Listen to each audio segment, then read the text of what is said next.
So first of all, I went to LA, California. I held the meet and greet. If you would have told me years ago that I would have had people lining up just to meet me in fucking LA of all places, it's just crazy. I'm just gonna cycle through like some of the pictures I took with fans. As you can see, by the way, I'm hunched over because I'm literally 6'7".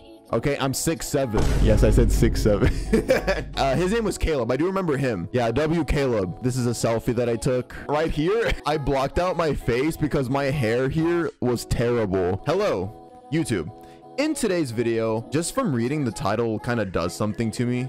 So we're back with Rotten Mango, obviously. She's the GOAT. And the title of today's video is Wife Found a Missing Girl's Torture Tape on her husband's, yes, her husband's VHS camera. Yeah, I'm sure the topic or some of the subjects that will be discussed today are going to be insane. So yeah, I'm just kind of mentally preparing you for that. But hey, if you're a fan of me, if you're a fan of Rotten Mango, you should have expected this when you clicked on this video today. So I mean, hey, yeah, whatever. I'm not gonna baby you guys. I haven't even watched the first minute of this to get a vibe of what's to come, so we're all going into this blind. Before we get into today's video, as you can see, I am streaming on Twitch. There's chat right above my head right there. We watch things like this all the time: true crime, short films, Vocaloid. Sometimes we play games. It's a lot of fun. So yeah, you should follow me on Twitch to join us for moments like this, and also make sure you follow me on Instagram and Twitter to stay updated on what I'm doing. All right, chat. Deep breath, because I don't know what's about to come, but I know it's not going to be good. Somi doesn't normally go through her husband's things, but this time she's gonna make an exception. The house has been exceptionally cluttered recently, and she can't even think straight. She's gonna lose her mind in here. She wants to finish cleaning up the whole house before he gets home. Maybe they can eat dinner afterwards. She's gonna feel like a brand new person. That's the plan. This is a spring cleaning type of day. She's not just gonna wipe the counters. She's gonna get on all fours and dust underneath every single piece of furniture. She's gonna grab the junk drawers, dump them out on the table, and start reorganizing every little piece of junk in there. It is one of those cleaning type of days. Somi's in the thick of putting things away. Okay, quick tangent. Dude, deep cleaning your living space is honestly so satisfying to me. Like whenever I do it, you guys might think I live like a slob. Nah, I like my things clean. And bro, there's no better feeling when you deep clean. She's every little piece of junk in there. It is one of those cleaning type of days. Somi's in the thick of putting things away. She's tried on 5 pairs of jeans from the back of her closet just to see if they still fit. She's sweating. She's drenched in sweat, labeling everything, running around. And then she comes across a stack of those old VHS tapes. Because before streaming services, there were CDs. And then before that, there were these VHS tapes. They're like big black blocks, which is kind of cute. Maybe her husband is keeping them because, I don't know, they don't really watch VHS tapes anymore, but maybe it's one of his favorite childhood memories and he's just keeping it for nostalgia. Or maybe it's a video of him when he was younger, because you can basically vlog and put it on a VHS tape. She keeps rummaging around. And guys, do you even know what VHS tapes are? I feel like my demographic sometimes, actually no, I have a fair amount of older audiences, but I feel like we got some little babies in here that are like, all I know is iPhone, Insta, eat hot chip. I don't know, dude. Up fine. You can basically vlog and put it on a VHS tape. She keeps rummaging around and ends up finding a VHS player. Oh, this is cute. I don't know why I don't know why I'm acting like I'm so old. Like VHS tapes were barely around when I was little. Like I think VHS tapes were on the way out. Like they were, yeah. She keeps rummaging around and ends up finding a VHS player. Oh, this is cute. She pops the VHS tape in, goes back to cleaning because you have to wait for it to wind all the way back to the beginning. It's literally a tape, and then hits play. The video starts and she freezes. She drops whatever's in her hand and she's staring at the screen, kind of confused about how to feel about any of this. On the screen is her husband, aggressively, almost visually painfully yanking himself, self-pleasuring himself. Oh, what the? Oh, I was not expecting that. I thought she was going to say like killing or like murdering some violently. And she's, what is this word she used? Ganking? I'm using that. Now, gooning is out. Gooning is out. Ganking. That's what the hell, Stephanie? Yo, Stephanie, what the fuck? Ganking. It sounds so gross. Jeez, I'm sorry. Serious moment, but that just took me out. That just took me out of the moment. Like, painfully ganking himself. Ugh. Very usually painfully yanking himself, self-pleasuring himself.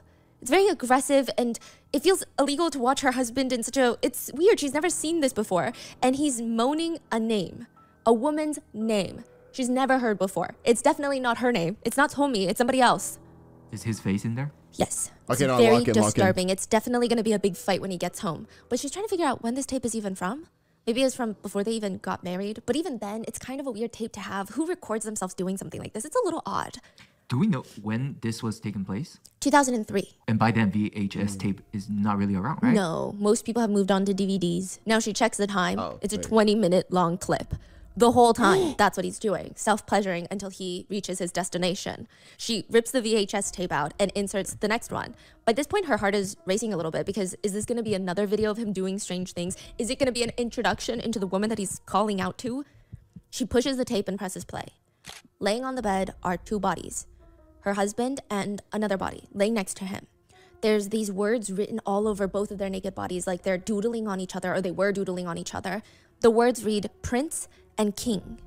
Oh. Yeah, all over the husband's body. Oh. The girl looks terrified. She's laying next to the husband with a giant long cut down her private area, and she's actively bleeding. Oh. She's trembling, and so is Homi. She's shaking by the time her husband, in the video, gets up, walks closer to the camera, and smiles, quote, "Oh, she tried to run away, so I had to teach her a lesson." He turns what back a to the girl sick. and says, quote, "Endure it, even if it hurts." Then her husband walks over to the girl in the video and starts essaying her.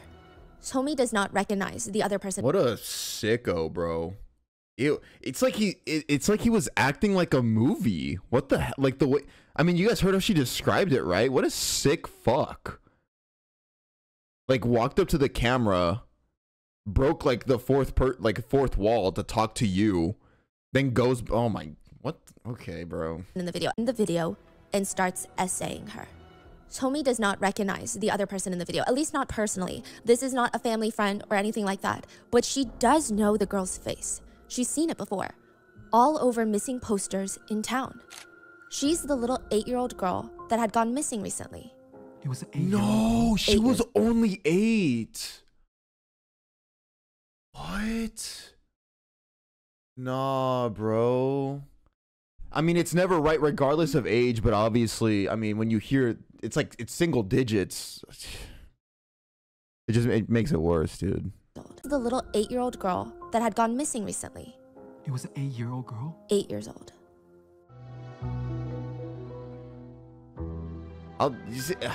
I said this in the last video, but I'll never understand that. I'll never understand how a grown-ass adult can see anybody, any person of that age and want to like do anything like that. Not even like forget like the, you know, the nastiest of the nasty, like that kind of like sexual stuff, but like murdering, straight up murdering, just causing harm, violence, abuse. I don't know, man. We would like to I just can't comprehend it. We would like to thank today's sponsors who have made it possible for Rotten Mango to support the National Center for Missing and Exploited Children. They are a private nonprofit that focuses on finding missing children. Okay, sorry, I'm gonna skip the plug.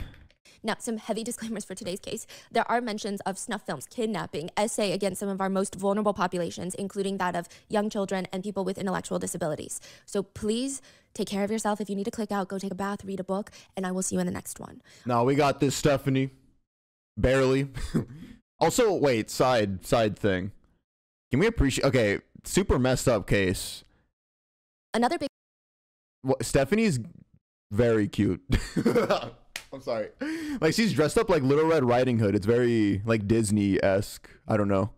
note. Take care of yourself. If you need to click out, go take a bath, read a book, and I will see you in the next one. Another big note. The person in question in today's episode has not been proven in the court of law of being guilty of the crimes he's suspected of. He's been proven to be guilty of a lot of other things, but not these specific crimes. There is a lack of concrete evidence that authorities could get their hands on, but also the statute of limitations in South Korea.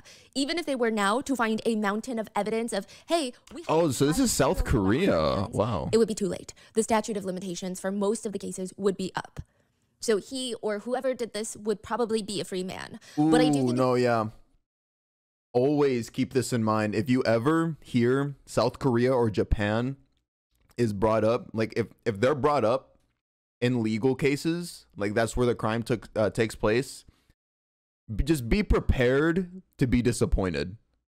Their legal system is actually busted, not in the good way busted, like busted as in it needs to be reformed. It is so bad to get away with stuff over there, in that it makes it easy. Like they make it kind of easy, low-key, not easy but easier than a lot of other countries. I don't know, man, it's messed up. It's a very solid theory that the authorities have, but for legal purposes, I will be using the word allegedly, and anything stated about someone's guilt or lack thereof is either a personal opinion or a restatement of opinions of netizens that have been compiled for viewer convenience. They should not be taken as fact, and as always, everyone should come to their own opinions. So with that being said, let's get into it. The producers of a famous Korean true crime show get a letter from a man who is in jail for essay and kidnapping, which is kind of odd to say the least. They usually cover crime stories, and more often than not, the producers are the ones reaching out to the prisoners, begging them, like, let me come see you and do an interview. What's the show? It's called Curious Why. Why would he reach out to want to share his story and have it broadcasted to the whole nation? It's a little weird. The man, Mr. Na, NA, rants in his long-winded letter that this is all one big conspiracy misunderstanding, that if somebody just takes 2 seconds to read his letter, they would see just how corrupt the police are. It's not that difficult. Mr. Na states the police tricked him. The main detective working his case just wants a pat on the back for stopping another. Hey, thank you so much, user unknown, for the gifted sub. I love you. The police tricked him. Also, by the way, guys, this video is not that long. It's only an hour, so I mean, let's crush it. The main detective working his case just wants a pat on the back for stopping another quote-unquote violent criminal, and they're steamrolling him, making him out to be this bad guy. So he's reached out to all these news networks. He's reaching out to human rights organizations because this is more than just about him.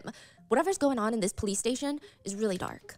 All of this happened because of his mother-in-law. His mother-in-law does not want him to be with her daughter, all because of love.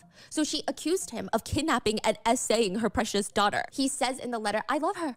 I really love her. If you look at our text messages between us, it's so clear that we love each other. The police are rather excessively separating us and putting all these strange charges on me. My wife is losing the man she loves. And from a woman's point of view, her opinion has not been respected at all. And it's proceeding according to the detective's needs, the parents' needs. Where are a person's human rights? He states he didn't even know that she had an intellectual disability till later on. And because she looked like she could still live a very independent life, even though she was still living at home at the time, he thought, I mean, it's not really impacting her life. Why would I even notice? Why would she need to tell me? He argued she didn't feel comfortable talking about it in depth, so he didn't push her. Is that a sin? They were seriously dating for a while, but she confessed to him that her mom was terrifying. She was scared of her mom. Her mom was quite abusive, and she couldn't even be herself in her own home, and it was miserable, which is why the two of them decide, let's get married ASAP. Is that such a sin? He said, not acknowledging our relationship just because of the disability that my wife has is a clear abuse of investigative power. The performance of the investigator in charge and his greed for cracking down on crime and greed for promotion are questionable. The letter continues, my wife voluntarily went to the district's office with me and registered our marriage. The police are now trying to make me, the husband, a criminal and deny a woman love and marriage. Is that really justice? But what is Yeah, all like this whole argument that I'm hearing so far from the husband, it just reeks of like a manipulative vibe. I don't know, like even without knowing the context of what, you know, what has already happened, just the overall tone of it is very like, you're sus, bro. I'm gonna keep my eye on you. Like, I don't know. It's just very manipulative vibe. sentence? The husband, a criminal, and deny a woman love and marriage. Is that really justice? Denying a But woman. what is he sentenced for? For charged essaying kidnapping his wife. Oh, but they are legally married? Yes. Na said the accusations against him right now are absolutely absurd. He lastly asks the producers of the show, is love a sin? Think about that. What? All because the woman he loved has the mental capacity of a 6-year-old, according to her mother, and technically in her specific case does not have the capacity for informed That's messed consent. up. How is that him taking advantage? Called her stupid. Even though technically she said the word yes, she signed the marriage certificate. Is that really a sin? Just because her mental capacity is at 6 years old? Why should that ever stop him from being intimate with her? The producers are instantly intrigued, and it's time to go investigate. First stop would be Gangjin, South Korea. Every town has something that they're known for, especially in the producer world. Each town that they investigate in South Korea, there's always a case that they remember it by. This small town in South Korea was known for every June, children disappear. That was what all the kids were told. And even though parents would say, no, it hasn't happened in such a long time. If you watch closely, if you go there, maybe May, you're not gonna see a lot of kids walking home alone, month of June. Even during May, you see parents starting to slowly rein in the leashes. You honestly won't see many kids out and about in general the entire month. It's a very tense 30 days. The minute May starts rolling around, parents are already preparing. They're canceling all of their plans. They're just gonna stay home after work every single night. If you ask one of the townspeople, hey, I'm new here, what's going on? Why is everybody acting so strange all of a sudden? Everybody seems on edge. They'll just sigh and respond, neither the heavens nor the earth knows what really happened. What? Does that mean What there the have always heck? been these superstitious rumors that the town would What a weird ass thing to say. have to give up a child every single summer, usually a little girl. That something or someone is taking little girls away every June as some sort of annual sacrifice. It's hard to say if it's true. Some kids say it's kind of like the boogeyman. The boogeyman comes and snatches you every June. Others say it's just sensationalism. The truth is, a few girls went missing in June for a few years, and now it's a whole thing. It was a few years ago, 2 girls had gone missing, both in June, both 1 year apart. They were both walking home from elementary school, and they just kind of evaporated into thin air. It's like a hole opened up in the ground and just swallowed them up. There was no textbook left behind, no backpack, nothing. They just vanished, no evidence. The body's not found. Never. Now, that's not what the producers are in town for. They're in town to investigate a human rights concern involving a woman with intellectual disabilities. They didn't know that both these cases would actually be connected. The first stop the producers make in the town is a police station. They want to talk to the detectives on Mr. Na's case. So it's more. Is it gonna be more than one? Because she just said they're connected, right? Shit, I'm scared, dude. I'm scared. I was already scared going into this video. Oh god. Somebody in chat said human traffic. Oh, it's always that, bro. Oh, it's not always that, but I mean it's always a possibility in all of these cases that has to do with children. Violating who producers make in the town is a police station. They want to talk to the detectives on Mr. Na's case. Are they violating human rights or not? The detective breaks the case down for them. It's not a hard concept. He claims it's love. He claims she's mentally capable of getting married. She's of legal age. There's nothing wrong with it. Love is not a sin. She claims she has no idea what marriage is or what the certificate is. She claims that she signed it without understanding it. Her mom Wait, this kind of language I'm hearing. Who is he talking about right now? Who is he talking? Is he talking about a kid, like trying to marry a kid? Or is it just a woman that they're saying has a mental illness that like makes her like not intelligent? Like they have an intellectual disability. Oh, okay. Just making sure, because we're talking about kids this episode. So it's like I thought this guy was actually talking about a real kid. Yeah, but never mind. And social work is, or what the certificate is, she claims that she signed it without understanding it. Her mom and social worker state she has the mental capacity of a 6-year-old and cannot give informed consent. She does not want to be with him. She has stated that he was holding her captive. So therefore, he's charged with SA and kidnap. I'm not sure why we're even talking about human rights violations right now. The producers nod. Maybe they followed a bad lead. The story is sad, but it's not really complicated. She's it is human? in a sense, but it's not what they're looking for in a documentary. They need something to pitch to their network. This is not that. But as they're on their way out, the officer continues. Besides, that guy should just stay single. His first attempt at marriage, even bigger disaster. What do you mean? Oh yeah, he was married once before. That's why he was in jail the very first time. This is his second time in jail, second time getting married. We know his ex-wife pretty well. She was down here a lot talking to us. She's the one that accused him of running a child snuff film ring. A while back, a group of American documentary filmmakers A whole decided that ring. they were going to venture into the Amazon rainforest to film a documentary about a cannibal community. There was going to be a director, scriptwriter, and 2 cameramen. They tell all of their friends about it. They'd been preparing for this trip for months now, and it's finally time. And then they just vanish in the Amazon rainforest, disappear into thin air. When? This was in the 80s. Professor Harold Monroe, an anthropologist from NYU, decides he's going to run a little rescue mission to find the missing documentary makers. The plan is honestly horrendous. They're going to infiltrate the cannibal community and try to figure out what happened and try to get the tapes back, try to find the documentary makers. He and his team end up finding out they're dead. There is a shrine that the community made where their skeletal remains are laid out, as well as their reels of film. The professor somehow is able to get Yoke to leave with the reels of film, and he has no idea what's in them. He can't even play them until he gets back to New York. He goes back home, reviews this recovered footage, and it's like watching a real-life horror movie. The 4 filmmakers have a very rough start to their trip. A few days in, their guide, Felipe, is bitten by a venomous snake. There's nothing they can do about it. There's nobody around. It's too late. They're too deep into the forest to leave now and get him medical attention. Meaning, either the venom is going to spread to the rest of his body, or they have to cut his leg off. So they cut Ooh, dude, that's such a nightmare scenario. Like being in the middle of a forest like that. The Amazon rain, like the Amazon, that forest. There's no hospital nearby, right? You're not like in a urban area like that you probably live in right now, that I live in. Like your options are either you die, you're gonna be left there because you're just gonna be a burden on the people around you, and you're probably gonna cause them to die, or you chop your leg off, like you chop your limb off that was bitten. Ooh, my God. And you're gonna feel every bit of that. Like you're gonna feel, there's no anesthesia. You're not in a hospital. his leg off with a machete. In the middle, the venom is going to spread to the rest of his body, or they have to cut his leg off. So they cut his leg off with a machete in the middle of the Amazon rainforest in an effort to save his life, but he ends up dying anyway. They just leave him behind. Oh, well, yeah, because of the The infection. location of the cannibal community. Wait, that's so fucked. They chopped his leg off for nothing. Like, they really did that for nothing. They did that whole painful ass thing with the machete, and then bro still died anyways. It's like, bro. So they tortured him a little bit, basically. Dude, my God. They just leave him behind. The group make it to the location of the cannibal community, and they see one of the younger community members walking by themselves. So what do? Do they ask him to introduce them to their community because they're making a documentary?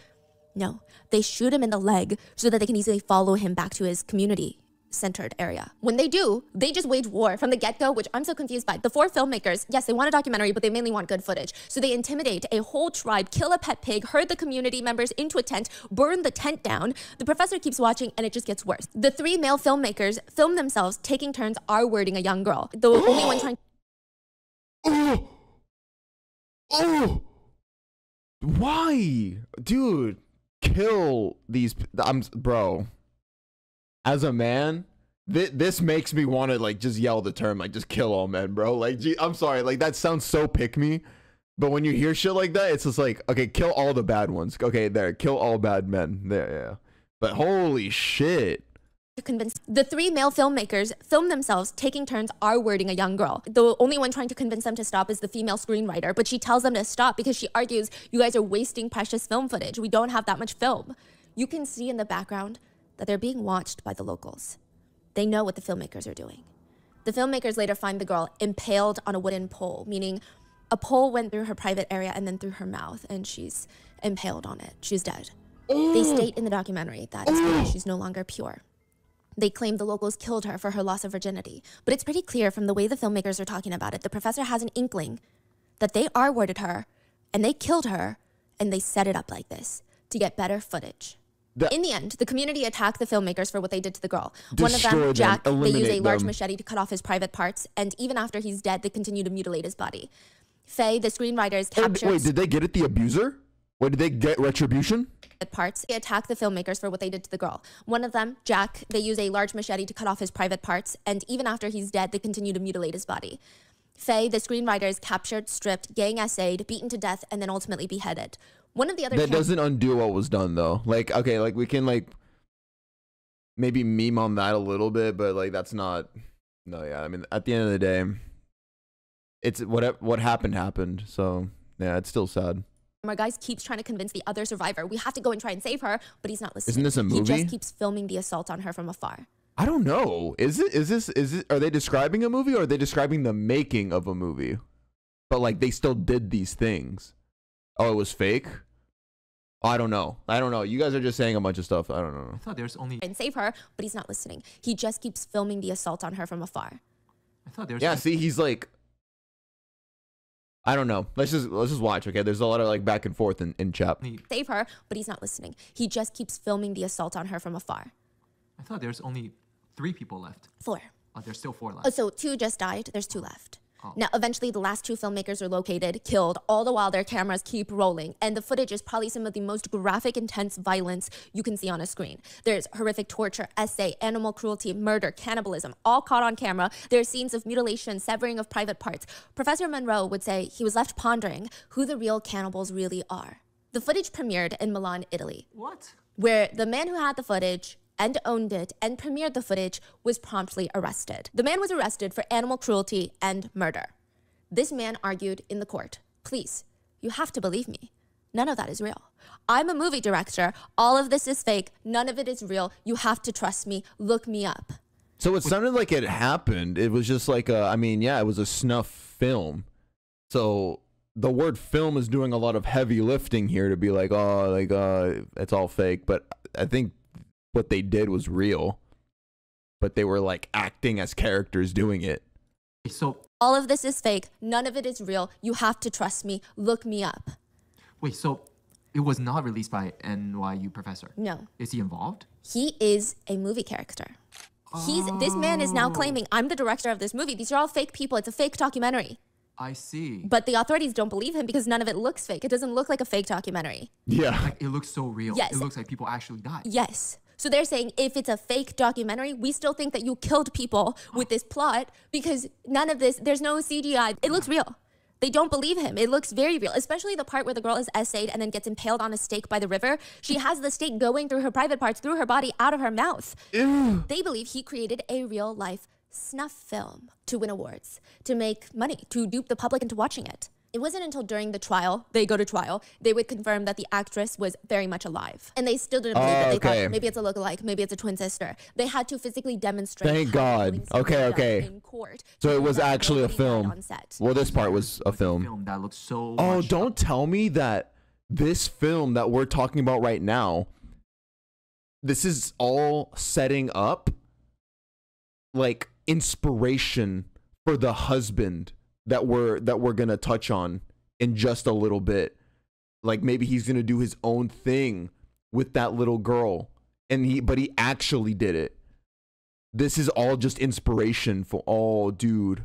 like a snuff film was released. Yes, and the plot of it is what I told you, the 4 film documentary makers, but none of it is done in a way where it's like, hey, this is actually a movie. It looks like a documentary. Then the New York City professor finds it. Yeah. He's watching it. Yeah. So the police was like, this is a crime right here. This is a real snuff film. At first, they believed, okay, maybe this is a documentary, but you can't just air people dying like that. Then the movie director is like, actually, it's not a documentary. It's a mockumentary, one of the first of its kind. This is before they were around.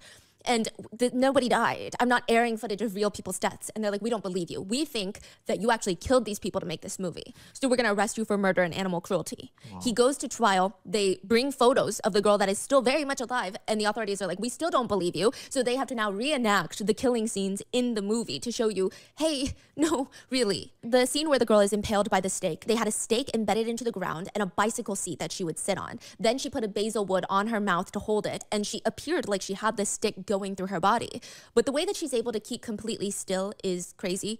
But only then were the murder charges dropped. And the film was banned for animal cruelty. There are actual animal torture scenes in the movie. Those were not faked. There's a scene where a turtle is deshelled and butchered. They killed a total of 7 animals for the film for whatever sick reason. Yeah, dude, regardless of this whole film being fake, minus the animal abuse, like that, what she just described was absolutely gruesome, like deshelling a turtle. Jesus. But like, let's go back to the fake essay thing with like the pole going through the private part or whatever. You still got to be really weird. Like, I'm still keeping my eye on you, guy. Like, the fact that you can even have that imagination to want to create that's weird. That's weird. Truly, apparently there was no reason for those plot points. Not that would excuse anything, but truly, it wasn't even part of the plot, if you will. It was just extra sadism thrown in for why the hell not. It's really sad if we get into it, but the animal cruelty scenes are brutal. Apparently, they wanted a scene for no good reason of them killing a monkey. But they didn't like the first take, so they took another monkey and decapitated it. Again, just because. Additionally, the girl that is essayed by filmmakers, apparently she was 14 at the time of filming. She did not understand English, and there was a general thought on the internet that she had no idea what kind of scene she was filming. This was her first time even seeing a camera. I believe she's Colombian. Oh, so it was still weird. I don't think that they should have used someone that young either way, but it said that she never had seen a camera in her life. She never knew what this scene was about. She understood no English. So it's believed online that she went to this thinking she's going to smile for the camera, but no, they're like, you're going to just start running. And there's these men chasing her. It seemed incredibly unethical. I wonder if even illegal. All in all, I believe the director did deserve jail time for his animal abuse as well as forcing the crew I agree. Uncomfortable simulations of violent crimes. I mean, he truly did not care for the actors. The actors straight up said he was a sadist. Yeah, that's like still essay to me. One of the world's first introductions at the time on a mass level. Like they might not have actually done what we like all consider like the full extent of what essay what could come with essay, but that's still harassment. That's still assault what they did. If she wasn't aware what she was doing, running away, probably getting touched more than likely. Yeah, what the hell? But this was one of the world's first introductions at the time on a mass level to the world of snuff films, which by definition is a movie or video produced for profit or financial gain that shows scenes of actual homicide. Now, snuff films don't technically exist, and mainly because I think the definition of what a snuff film is very, very narrow. It has to be recorded murder for the purpose of selling that tape as a commodity and entertainment. It cannot be recorded murder that was produced for enjoyment that later gets circulated for shock value or for profit. So there are actually lots of videos that depict death where gangs, cartels, war times, there will be beheadings, there will be shocking scenes of torture and violence that are filmed and then recorded, released for the mass media consumption, or at least that's their initial point. But they're not trying to make money. They're not trying to make money, and additionally, there's no really plot. No money, just for the love of the game. Plot. It does have to be a little bit like a movie. Got it. It has to be entertaining. It cannot just be shocking gore. It has to be murder with the sole intention of filming and making money off of that murder scene. So when you deal with videos of abuse against the younger generation, typically, it does appear that a lot of the injuries sustained would result in death, but it would not be considered a snuff film. Because the purpose of someone viewing that video would not be to see a murder of a kid, but more so for the explicit content involving that kid prior to the murder. Ew. There's a lot of articles out there being like, guys, don't worry, snuff films don't actually exist. The FBI haven't found one yet, but they have found videos of brutal murders being circulated on the deep web, essays that lead to murder that have been circulated, but they don't categorize those as snuff films. So it is safe to assume that many netizens think, yeah, I mean, technically by definition, they don't exist, but our idea of them and what they are, they exist. Yeah. Even things like hurtcore exist, which is a particularly extreme form of torture videos that are incredibly illegal to produce, purchase, own, and even watch. It's, quote, made for people who get off on the infliction of pain or even torture and death on a person who is not a willing participant. One netizen put it, there's no limit to human depravity out there. Plenty of people with enough money to do whatever they want. If what they want is a true snuff film, then they're going to get a true snuff film. And now, this man, Mr. Na, the police said... That makes you wonder what these billionaires really be doing, bro. Like that whole Epstein shit. That's spooky stuff, like demonic stuff. Like talking about this right now in this video... The people with money that can afford all of the privacy in the world, like without shit getting out, imagine what they be doing. No, yeah. A man who depravity out there. Plenty of people with enough money to do whatever they want. If what they want is a true snuff film, then they're going to get a true snuff film. And now, this man, Mr. Na, the police said, a man who was at the time in his mid-20s, looked like he just graduated from college, is being accused of running a child snuff film ring by his own wife?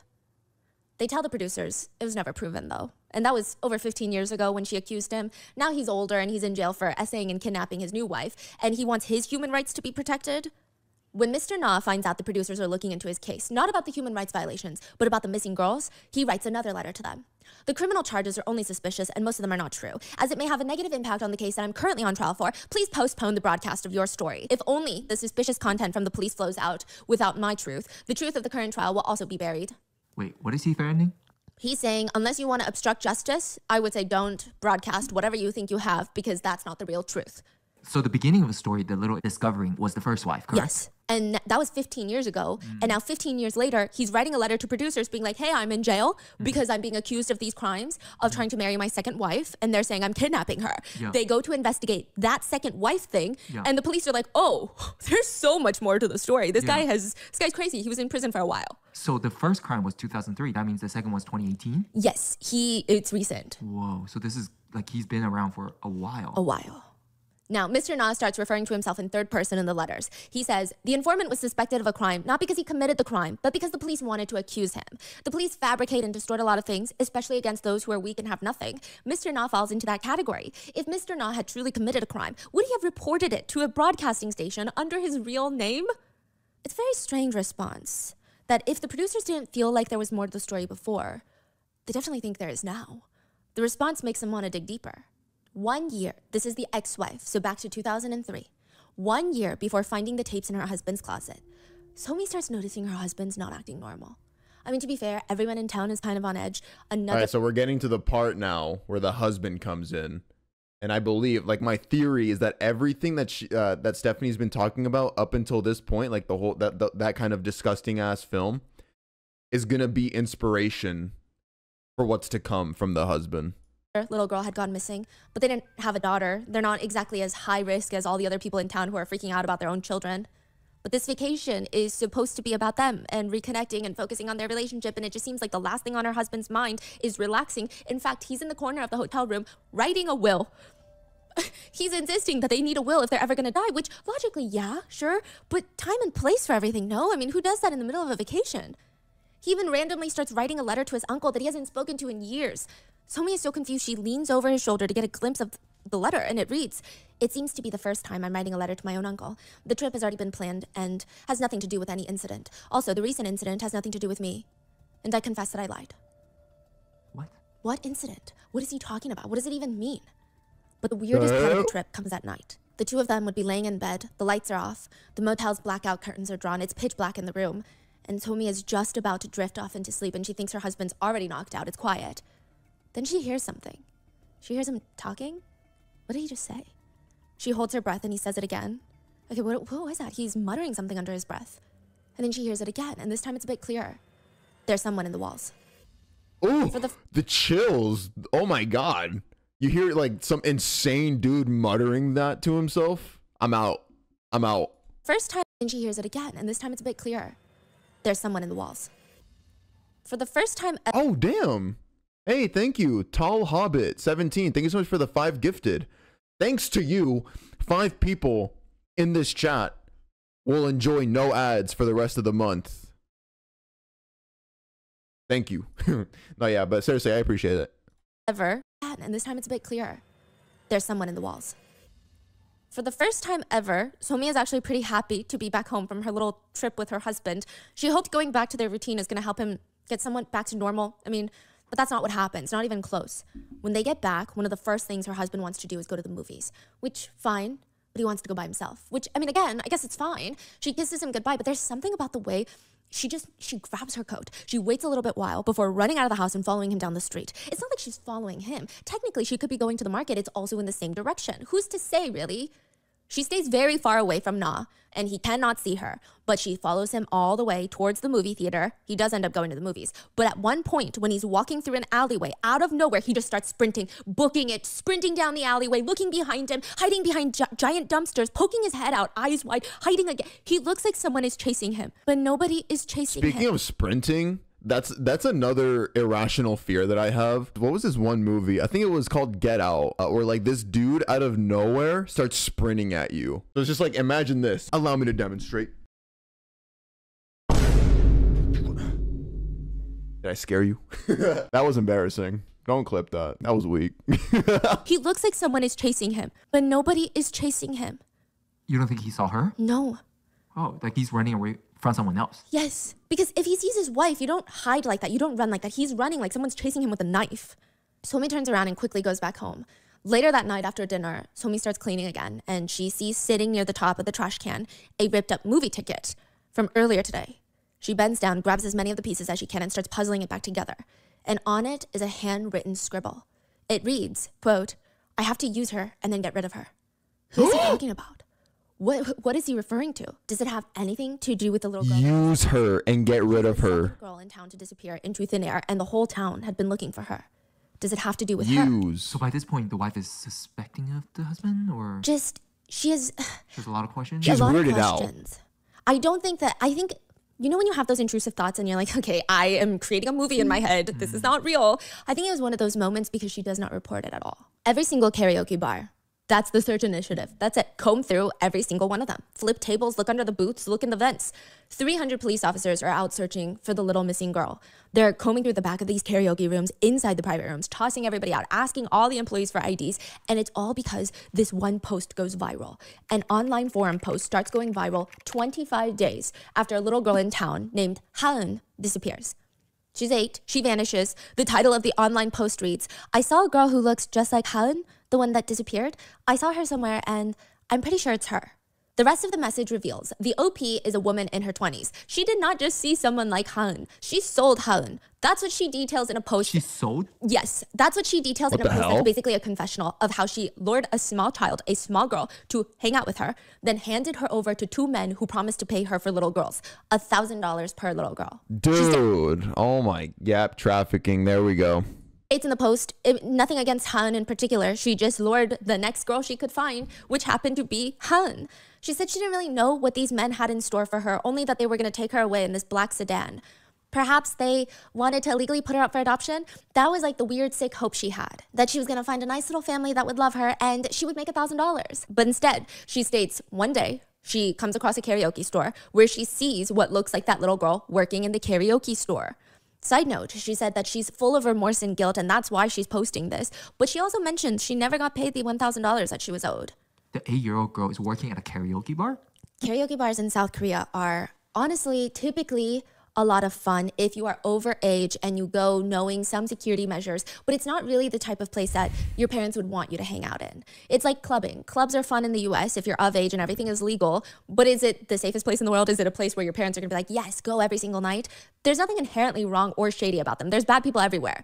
But it is a place where bad things have known to happen just because it's associated with nightlife. And this was yeah, I mean, karaoke, I mean, it's just like any other place. I mean, there's going to be drinking, and where there's drinking, there's going to be an increased likelihood of violence or weird stuff, as we know, like sexual stuff. Yeah.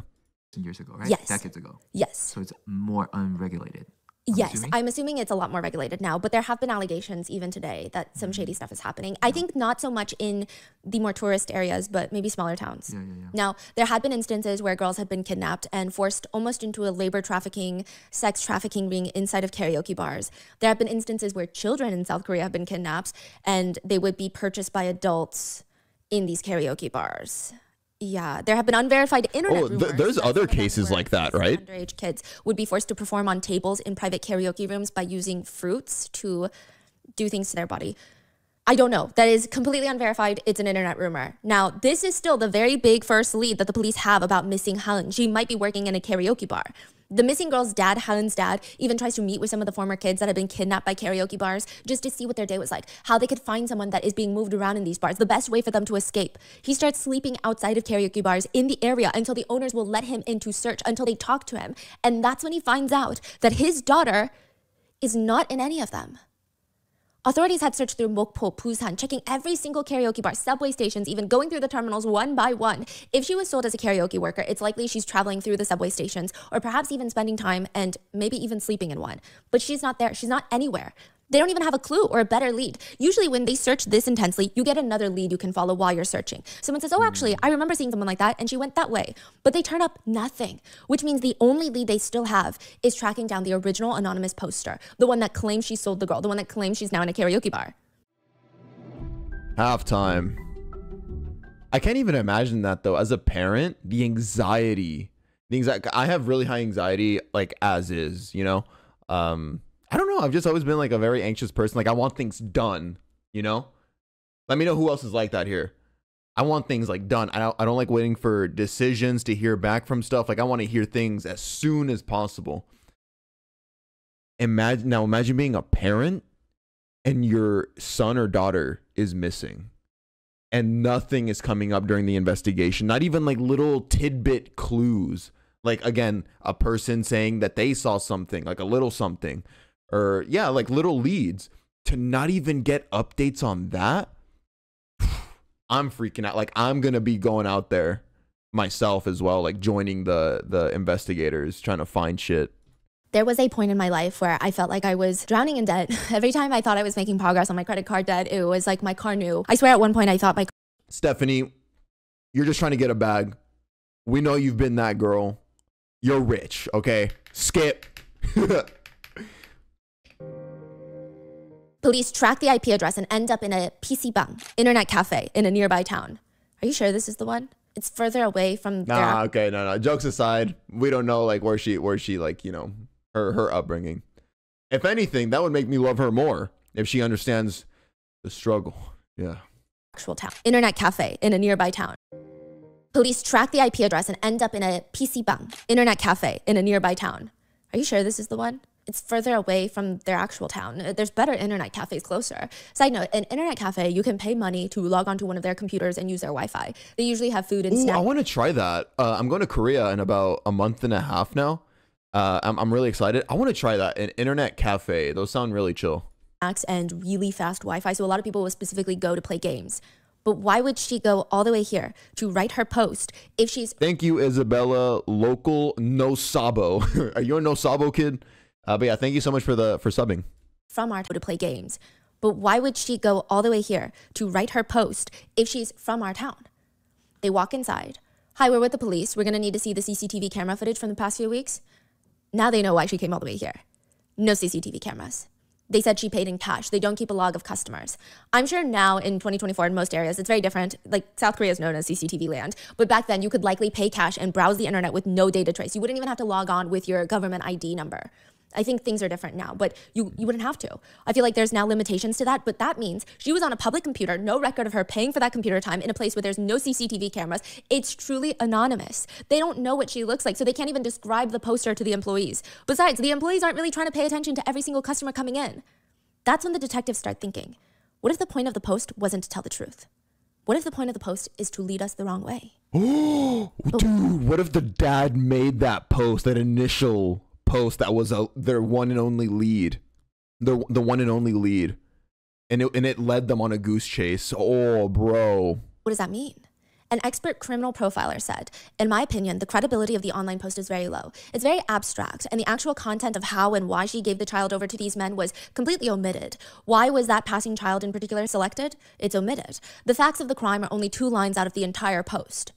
The profiler continues, contrary to the post that says she's now reporting this out of guilt for the child, it is strange that there is no content about the child's emotions on the report. You would imagine one would write, she looks so scared. She must have been so terrified. The look on her face still haunts me in my sleep. I can't stop thinking about the way her face looked up at me. But nothing about the child or the child's reaction. The post gave almost no specifics. How did the child follow her? How did she lure the child? How did the child react when she realized she was being taken away? There is nothing. It just reads, my heart hurts for the child. The expert profiler stated ultimately, in general, it does not match the psychological state that appears when a person commits a crime like this and feels remorse. It is difficult to see the post as a credible one. But now the police have an even bigger question. If it is a false report, who wrote it and why? What would be the reason for the post? To confuse the investigators. Do they not have the power to like track IPs or something? VHS tapes on the table when her husband Nah comes home. It's unclear exactly what was said during this confrontation, but it doesn't seem like Nah cared too much that his wife found out. Or maybe he knew it's too late to act like he's still the same husband because he just drops the act. He just tells her straight up, I will let you leave. I will let you walk out of here on your own 2 feet on one condition. I let you leave as long as you never speak another word of this to anybody. Somi is terrified. On one hand, she knows she should have gone to the police with this, but she hoped that her husband would tell her it was fake. It was all edited. She wanted to give him the chance to explain, but no, he's confirming these are very real. And now the only way out of life probably is to take this deal, to walk out and never speak another word of it. Which she needs to walk out of here, does she not? So she nods and she starts packing up her things. After years of marriage, she just tells her, you know, this is also a very normal thing in other countries. These types of videos. Everybody makes snuff films for a profit. Someone told me it was lucrative, so I'm just selling it to foreign markets. I'm just doing it for money. It's not sick and twisted. Okay, she sounds manipulated. Because isn't this the wife that's like a little... They said that this one was like mentally challenged, right? Was it this wife? Oh, that was the first one. Yeah, okay. So this is a different one. But still, I think she was lied to. Like what she's saying there sounds like maybe something she was made to believe. Like, oh, making these types of films is normal, isn't it? Like, yeah, they're very clearly not normal. Someone told me it was lucrative, so I'm just selling it to foreign markets. I'm just doing it for money. It's not sick and twisted. Somi practically runs out of his house, and soon afterwards, Mr. Nah is arrested for murder, but not the murder of the girls.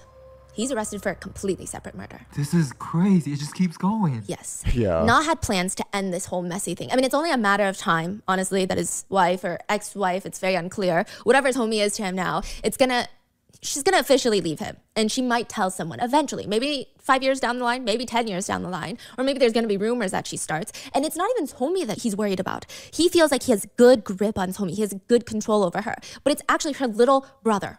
Not always hated her little brother, his brother-in-law. He's the younger brother to Somi, and he acts like he's the man of the house, always trying to protect his sister, giving her advice.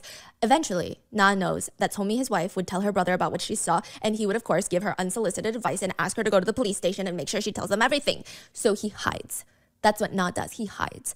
July 3rd, 2002, around 10:30 a.m., he starts hiding outside the bushes of his house. Hiding in the bushes. His house. Na had asked Somi to come find his credit card, which was partly true. He did lose it. But more importantly, he had the whole apartment set up so that he could kidnap her.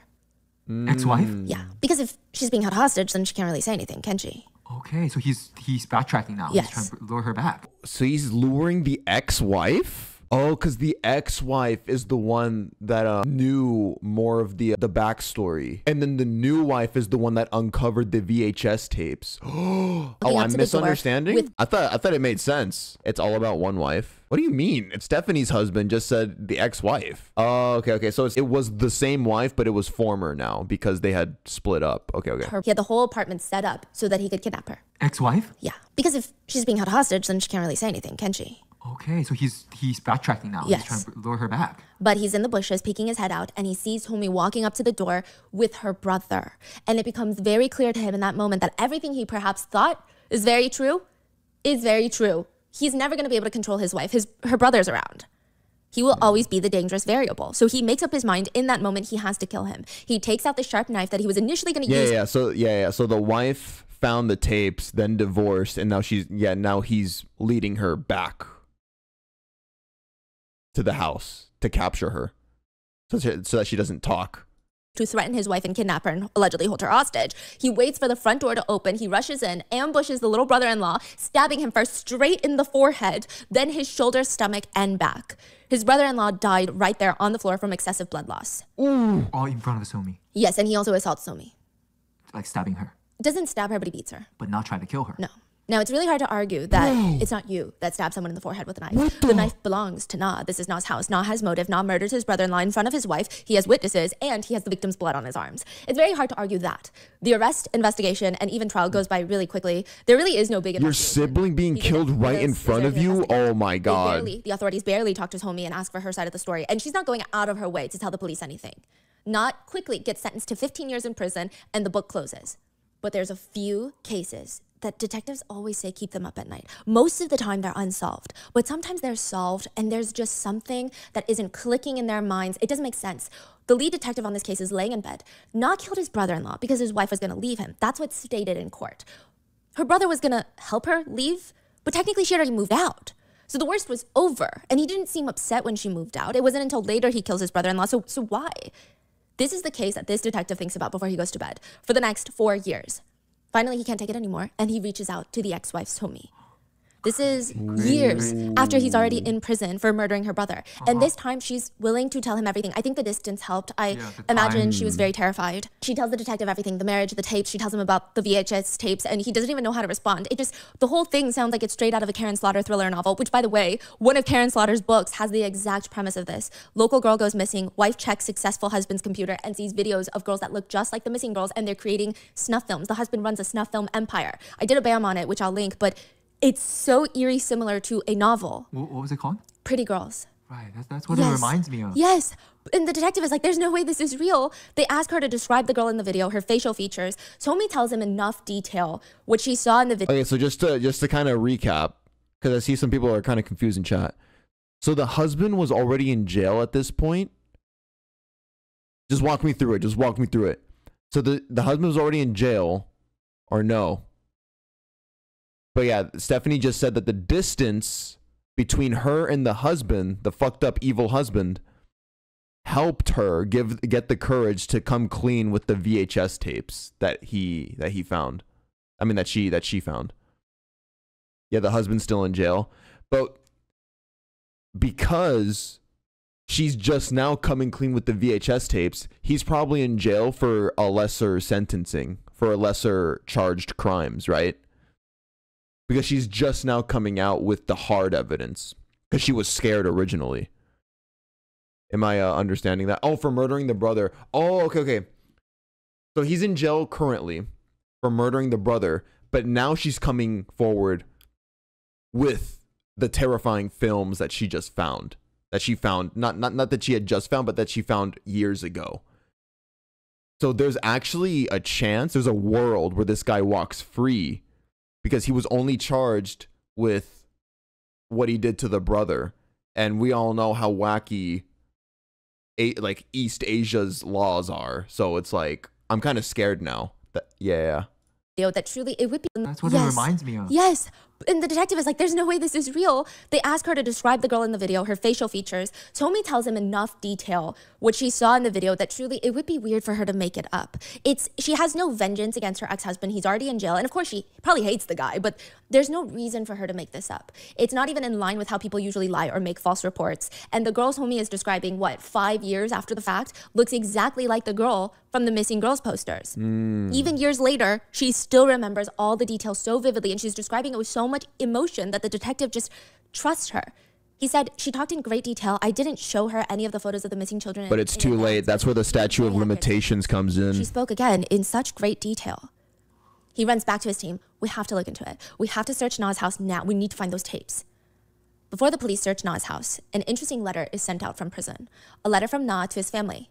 It reads, what did you do with my bag and computer? Not the ones in Gangjin, but the other ones. You should dismantle the computer and break it and dispose of it. What about my luggage and belongings, the ones in Gwangju?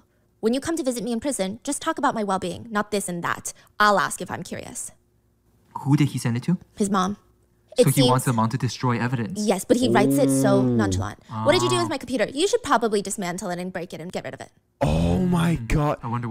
Is he gonna get? Oh my bro. This is shaping up to be a story where the guy gets away. I swear to God, I'm gonna rage. I'm gonna rage. What the mom does then? She does that. It seems like she does exactly that. When the police storm into his old house, the first thing that sticks out to them is it's almost like a supervillain movie. Na has 2 boards on his wall, a chalkboard and a whiteboard, and on it are just a bunch of random symbols and characters, multiple different languages squashed together. There's Korean, there's Japanese, there's English, periods randomly, exclamation points, numbers. It looks like some sort of code. Look, there's 360 characters used. The purpose of the code is to make decoding very, very difficult. That's what the authorities believe. To confuse the reader, and it's working. Whoever reads it, if I walk into his house and stumble upon it, me as the reader, I don't know what's going on. He created a code with his own rules, and steadily he is writing in secret letters. The police have to create some sort of index to try and decipher it, and the first message that they're able to decipher on the board is, written in large code across the top, reads, use women financially. Let's keep going. What about this one? Following the code in already a red flag, but that message alone maps onto the behavior that we've seen. Like this guy just uses women to just as like stepping stones for whatever it is he wants to get out of them. Yeah. Also something else. I've always been curious about how the decoding process works for things like that. Like when you are discovering a completely made up code by somebody like this crazy guy, exclamation points, periods, hyphens or whatever. I wonder how that works. I've always been super curious about how you even begin to decipher that. Index they created. If the code index is correct, this one says, King of the Brilliant Nation. I will use my psychopath techniques and I will film pornography. The rest of the codes that have been deciphered have not been released verbatim, but it has been described as content relating to desires for crimes against children and desires for child grooming. How is this not a movie? The code is alleged? No, the idea that he's connected to those missing girls is alleged. Oh, okay. Yeah. But and the tapes haven't been found. Right, but those writing scribbles. Yes. That is not normal. Exactly. So, some people say that he was later diagnosed with schizophrenia. I don't know, because I think the part that I was like, okay, perhaps was him running down the alleyway. I'm so sick of these people being diagnosed with shit that's like so convenient to be diagnosed with. Like, oh my God, forgive me. Even if they're real diagnoses, I'm getting so sick of it. Oh my God. But I'm not sure. Maybe someone was chasing him, or he could have just been on edge because of the illegal stuff he's doing. Like he could have thought police are chasing him. Yeah. I don't think, I feel like schizophrenia is a very, just like we don't understand enough about schizophrenia, so let's throw it on people when we don't understand. I think that he's sick. Everything he does seems pretty meticulous. Yeah. The code is very meticulous. It doesn't seem like someone going through psychosis and having hallucinations. Right. That's a good point. Yeah, because usually people that are schizophrenic, and from my knowledge, please correct me if I'm wrong, if they truly believe that they are in danger, they will write things, but it's usually very frantic. Like This one is like he's putting a lot of thoughts behind it. The code is very, and he has been using this code even today in prison. He's still using the code. Right. So all these years, it's just been the longest ever record-holding psychosis episode. Yeah, totally. Yeah, we're just gonna believe that, bro. He's just always in psychosis, I guess. Developing the code and altering the code. So it's a very long, lengthy process that seems very well thought out, well planned. Yeah. Now, one of the other codes reads, I am the most precious. Make others naive for my benefit. Never be deceived. And another one, a more chilling one, if you consider the timing of it. This was written right after the second girl vanished. And it reads, if they just didn't know me, I wouldn't have committed any sins. If I simply would have not been born, I would have no sins at all. So again, some people liken this to, oh, maybe he's schizophrenic and he's saying like, what's wrong with me? I don't know what's wrong with me. I don't understand. However, other criminologists believe the way he's writing is almost, I have to commit crime. I was born to commit crime. So if I hadn't been born, I wouldn't have committed crime. Yeah. It's not my fault that I was born. It seems more from a place of anger rather than from a mental health disorder. Why would he write it in code though, to begin with? He kind of just sounds like a bitch, actually, Stephanie. Can I add that in? He's just, bro, he just sounds like he actually like thinks he's a main character or something. I don't know. What does place of anger rather than from a mental health disorder? Why would he write it in code though, to begin with? What does the code mean to him? And does it have a link to the missing girls? That's all the evidence the police find. They do not find a single VHS tape. They're all gone. Even though the police don't have solid evidence to nail Na, they theorize that he might be the child serial killer in the area, that he's responsible for at least 2 of the missing girls, and he might have been using them to create snuff films to sell to foreign markets. The timeline is making a lot of sense. The first little girl, Seongju Kim, disappeared June 15th, 2000. She was last seen around 2 p.m. sitting on a bench in front of a stationery store. She was waiting for her older brother to get out of school so that they could walk home together, like they always do. Then almost exactly a year later, June 1st, 2001, the second child disappears on her way home from school, just like Seongju Kim. Her name is Ha-eun Kim, no relation by the last name, but she vanished on her walk from school. She was last seen standing at a crosswalk, trying to cross in the direction of her house, and then vanished. And here's the interesting thing. A lot of younger to mid-20-year-old guys were ruled out since most of them would have likely spent 2 years in the army. Interestingly, though, after the first little girl disappears, Na is enlisted in the army. Technically, he should have been in the army when the second little girl goes missing, but he gets early discharge for medical reasons. And right after his discharge, the second little girl goes missing. Wow.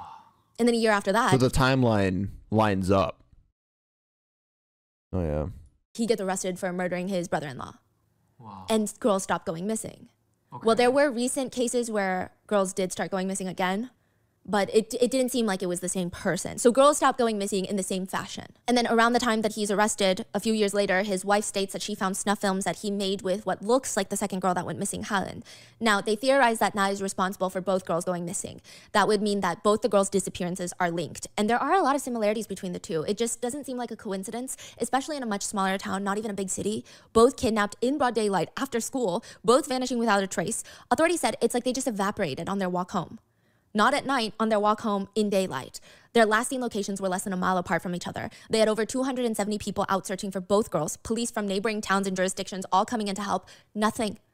All there were just rumors at the time. In addition to the code, authorities found search results in Na's devices. They read, statute of limitations for child disappearance crime, how to calculate the statute of limitations in elementary kidnapping case, statute of limitations table by crime, elementary school disappearance case. And most interestingly, he was looking up the serial disappearance children case in Gangjin. Oh, wait, so he was looking up these terms?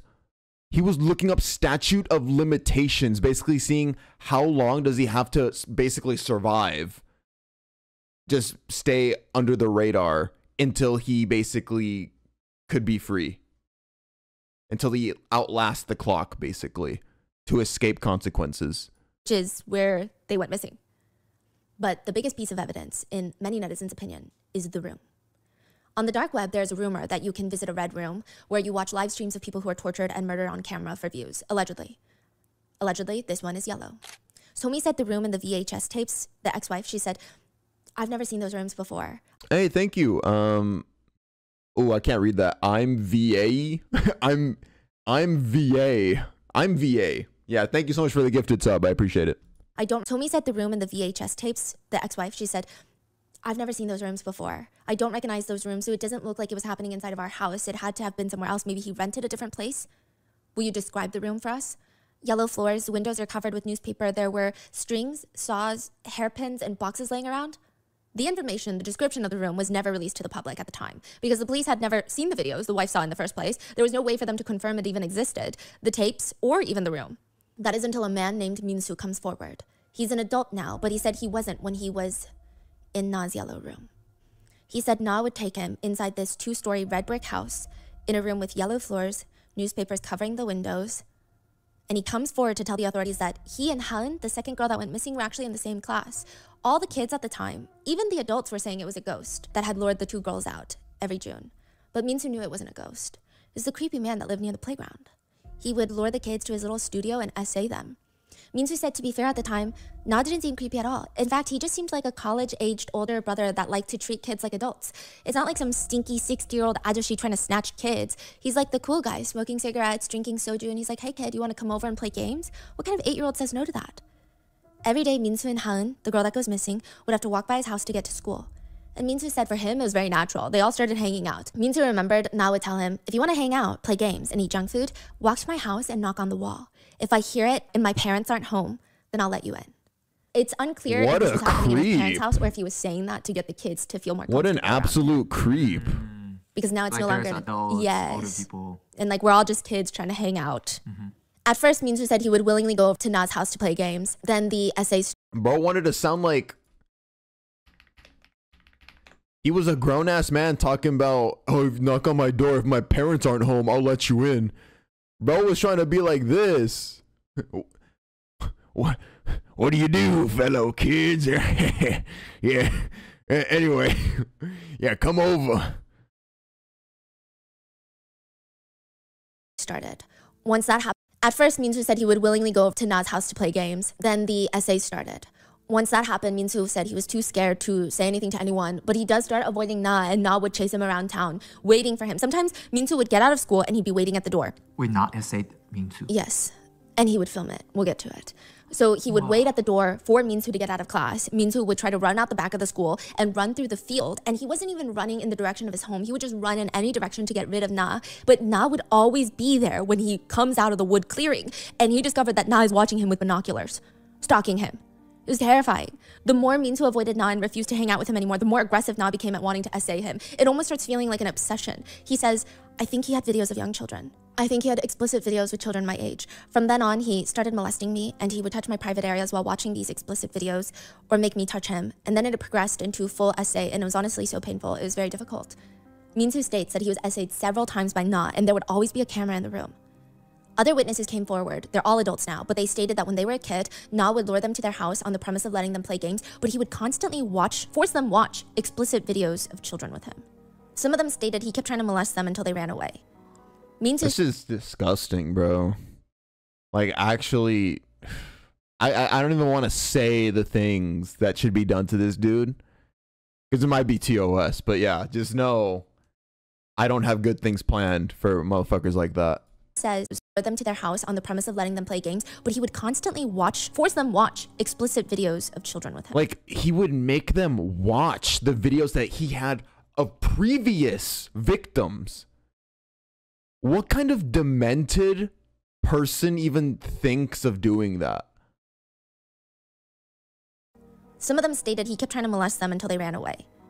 Minsu says he always filmed it when he molested me, not a camcorder, but you know those really old videotapes? The old big tapes that go into the video? He filmed with that, like a VHS recorder. It was scary because he said he was filming me and he said he would sell it on foreign sites or something.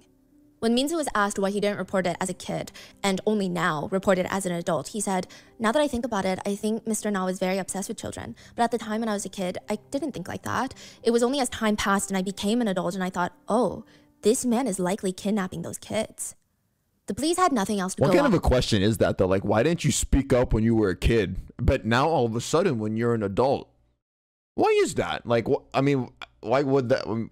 Bro, like, when you're a kid, one, you don't think like that, and two, you're probably scared. Like, you don't want to be causing serious things like that, you know? So it's like a combination of things. So it's just like, I wonder now why you're, like, you know, as an adult and you're more experienced, like, why are you suddenly speaking up? Off of for Minsu's case, and man is likely kidnapping those kids. The police had nothing else to go off of for Minsu's case and the girl's case. They're able to locate the studio that the videos were allegedly filmed in, and sure enough, a room like that does exist in town, and it's near where Minsu said it was, but there were no tapes left behind, just a video recorder. And Minsu confirmed that's the one he used on me. Like, he was filming it. How is that not enough evidence? Yeah. All of these witnesses, all of these people. Statute of limitations as well. Oh, so they're no longer even going after this. It's statute of limitations is what's gonna save this dude. Especially when so much time has passed, is not believed, because the defense attorney can easily argue that memories can be edited, altered, changed over time, were completely false. So they don't have concrete evidence, and the statute of limitations is almost coming to an end. So it's not the highest priority case. Sometimes when there's murders, they will become higher priority when the statute of limitations is gone for first-degree murder now in South Korea. But when it was coming to an end, there would be like a renewed search. But this was not that. There was really no evidence to bring to court, so police resort to the last option. It's not the best idea, but it's usually done when there are no more ideas left, which is to have Min Soo confront Mr. Na, and hopefully they can get a response out of him, trigger him into admitting something. But when Min Soo goes to meet with him, it said that Na just smiled at him leisurely, just smirked. Min Soo said it was so reminiscent of the smile that Na would give him when he was essaying him. He was terrified. He felt like he was a kid again, back in that studio. He said his whole body... So they went back to actually question him in person? And then he gave his victim, his now older victim, a smirk. That's evil. His arms, he could feel goosebumps starting to come out. And they did not get a confession. Until right before Na's release date from prison. This is the first time he's in prison. 15 years. Yes, he's about to be released. How is it, first of all, how you kill someone and then get 15 years? Exactly. So he's about to be released, and out of the blue, Na states that he wants to talk to a detective. The detective goes to visit him in prison, sits down with him, and he allegedly tells the detective, "You're right about Min Soo. I essayed him, and you were right about those 2 girls. I killed them." Okay. Where are their bodies? Near the river. The detective gives him a map and watches him draw a circle with his pointer finger. Yeah, I left their bodies there. So the detective glances at the prison officer. He's just admitting to it. For the detective to take a trip down to the river. This is in 2010, okay? He confesses. So why is this case still unsolved? Why is he ultimately released from prison? The confession he made was not only not recorded, meaning the detective or the prisoner officer did not even write a report on it at the time. They were so busy. It was not recorded. No audio or visual or even written statements. Just the officer's memories, and Na would argue they were false. He claimed he never confessed to a single thing, and it's crazy that they're saying he did. He told everyone, "I never said any of that, I never confessed." So it became another he said, she said, back and forth. But why do you think he even tried to confess in the first place? Hey, Callan, thank you so much for the 5 gifted. Yo, what a go. Everybody spam W Callan. Holy crap. Another 5 gifted. Goddamn. But dude, that's crazy. So like he knew nothing was being recorded. So that's why he confidently said, "Oh, yeah, I did it, bitch." And full well knowing that he could just then, after the fact, when questioned again by more witnesses, be like, "No, I never said that. What the hell? It's my word against his. What are you going to do? You're just going to believe him more than me without proof? Like, what the hell?" Back and forth. But why do you think he even tried to confess in the first place? He's witty in the worst way possible. That he was getting away with it. Because around this time, I think he knew that there was no evidence and the statute of limitations was coming to a closer end. Wow. He gets released from prison in 2017. He was a confident, cocky little bitch. Back into prison, accused of kidnapping, essaying, and torturing 2 little girls. But he is free now, again, in 2024. What? He only got like 2-3 years for that. So he is free? He's free. Is his identity hidden? Just Na. That's all we know. We don't know who he is, his name, his face, nothing. Nothing. And the reason that he ends up in jail... His identity isn't even known. Like, he won. Oh my God. Like, he actually just straight up won. The second time is so reminiscent of everything else that people have been saying about him, kidnapping, essay, and the fact that a lot of netizens believe he went after a woman who, according to her mother, has the, quote, mental capacity of a 6-year-old. It just, all of that seems really disturbing. Now, there is no statute of limitations for disappearances, meaning if you disappear, the police will hopefully, in theory, conceptually, look for you indefinitely. There is no statute of limitations for that. However, if they find you and you have been kidnapped and essayed, there is a statute of limitations for kidnapping and essay. There's even a statute of limitations for murder at the time. It was 15 years. So if they find your body after 16 years, the killer is getting away with it. It's almost like a challenge for killers. It was thankfully abolished in the National Assembly in South Korea. One of the policymakers said, just the fact that a criminal can be punished at any time can give hope to a victim. So in 2015, the law is passed abolishing the statute of limitations for first-degree murder, but it does not apply retroactively. Which, side note, I believe they abolished the statute of limitations for a lot of other crimes as well. But for first-degree murder, because it's abolished in 2015, if it's been 15 years since you committed murder, it does not apply to you. Only moving forward. Yes, but if it's been 14 years, it's not. It's forever now. Like, you can get caught anytime. But if it's 15 years, if it's past the 15-year mark, then you're free. Hallen was kidnapped in 2001. If Na is guilty, then his statute of limitations is up in 2016. Meaning, if he is found guilty of murdering Hallen, he could still be punished for it. But they don't have Hallen's body. And typically you need a body to prove that it was first-degree murder, which is very different from things like second-degree murder. So you're saying they only had one? No. The other case is past the statute of limitations. Oh, okay. So only one of the girls. Only one. Oh. It seems like it's a very unlikely and very hard mountain to climb. Regardless of if it is Na or somebody else, it seems really hard to bring justice at this point. But Na, whether you believe he's guilty or not of murdering the two girls, he was still found guilty of murdering his brother-in-law and kidnapping and essaying a woman with intellectual disabilities. And he is a free man. Side note, remember the code he was using? He only got 15 years for that, by the way. For murdering the brother-in-law and then, the essay of the other girl. Still using it in prison. He had added 200 pages of code into his diary. So what has he been writing? It could be plans for all we know. Now, there are supporters of Na who believe that he did not do this. They state there were no sightings of him with the kids. There were no sightings of him at the site of the disappearances or even nearby. There were no people coming forward right after the crime took place. So how do we know it's him? We're just ruining a good man's life for no reason. We're just bothering him.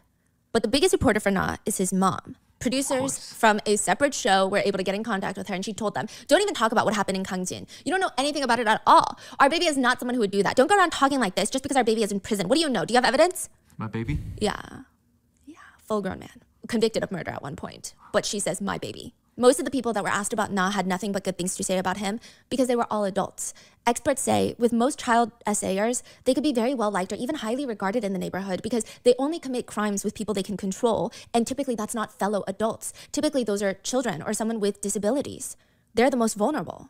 One of the detectives working the case said, honestly, Na may not really be the killer, which if that's the case, I would really wish that he would explain then why he's not the killer. I would hope that he voluntarily steps up and explains the parts he can explain, such as, oh, what kind of videotape it was, or at the time his ex-wife is referring to this or that, whether it actually existed, where he was at certain points, but he doesn't do any of that. If he can explain why it's not him, we would spend energy to verify the claims that it's not him for ABC reasons and exclude him from the suspect list. Yes. Finally, rule him out and spend more energy and resources searching for the actual culprit.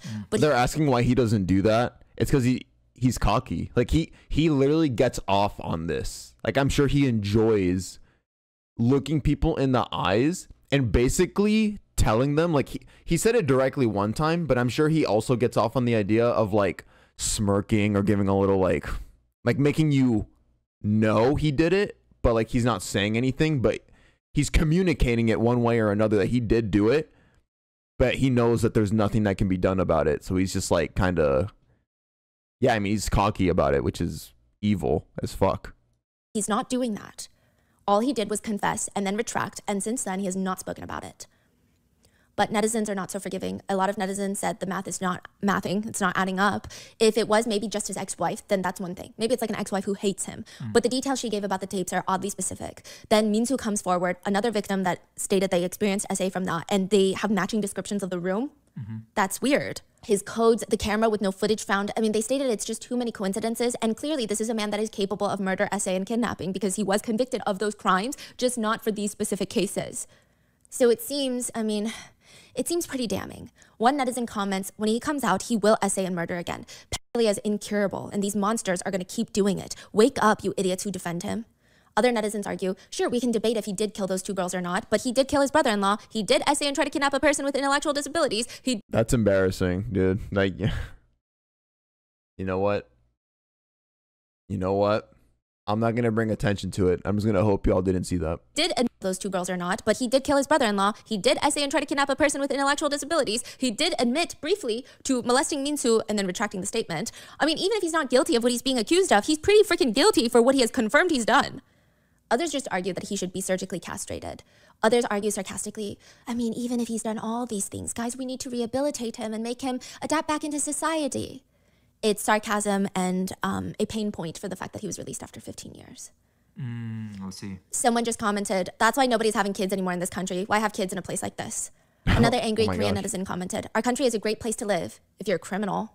Haeun's dad, the second girl that goes missing, said, my daughter is still breathing among us, with us. She doesn't speak, but my daughter is still by my side, inside of me.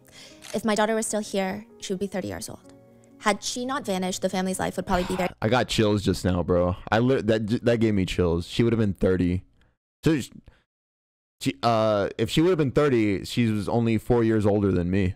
Very different. If my daughter was still here, she would be 30 years old. Had she not vanished, the family's life would probably be very different from what it is now. Hallen's dad still regularly checks welfare facilities and hospitals to see if she might be living somewhere. He said the best hope that can get him through the day is that his daughter was in some sort of unknown accident, had amnesia, and did not know how to get back home. And he has to go find her and bring her home. He said, once my daughter went through puberty, she had lost a lot of the physical characteristics that I remember of her. I feel like she's even more lost now, because if her appearance has changed too much, she'll be that much harder to find. Seongju's mom, the mother of the first little girl that went missing, she keeps her front door to her house wide open. They said if she ever gets there while they're asleep or while they're not home, they want her to feel like she can come inside, that she's home now and she's safe. They have never locked the door since the day she vanished. They keep it open. They keep her room exactly the same, textbooks stacked on her desk, bed made. She said it feels appropriate because for her family, it feels like time has been frozen since she vanished. They can't throw away her clothes in case she returns, which they know is silly because even if she were to walk in the door right now, she'd be 30. She can't fit those clothes. But they can't not keep it. In one of the tiny little jacket pockets, she has a neatly folded bill, cash. The producers asked, why did you put money in your daughter's jacket pocket? I put money in there so she won't lack money wherever she is. She can buy candy wherever she is. If there's one thing I could say to my daughter, it'd be, let's not meet too late. Let's meet as soon as possible if we can. And that is the case of the alleged snuff filmmaker in South Korea. What are your thoughts on this case? I mean, yeah, I'm gonna cut it right there. I feel like this episode perfectly demonstrates why cases in East Asia are so fucking frustrating to cover because of things like this, like statute of limitation. I mean, you guys have seen in a lot of these cases that happen in Japan and South Korea, there's always something that just allows too many people to get away. This video really displayed that even more clearly than I feel like a lot of the other episodes that we've covered. What made this case worse is that the dude, the husband, he didn't just get away accidentally by chance because of the law, like in previous cases. He knew he was Googling statute of limitations and was cocky about it. Pissed me off, bro. Yeah, he's a free man today. I mean, I'm glad that South Korea made the changes that it did, but I mean, too little too late, you know? Rest in peace to both of those poor little girls that would have been, I think it was Han that would have been 30, right? But yeah, I mean, that's all I can say. I think I'm gonna end it right there. Thank you so much for watching, YouTube. Let me know your thoughts as well in the comments. I will see you guys in the next video. Bye.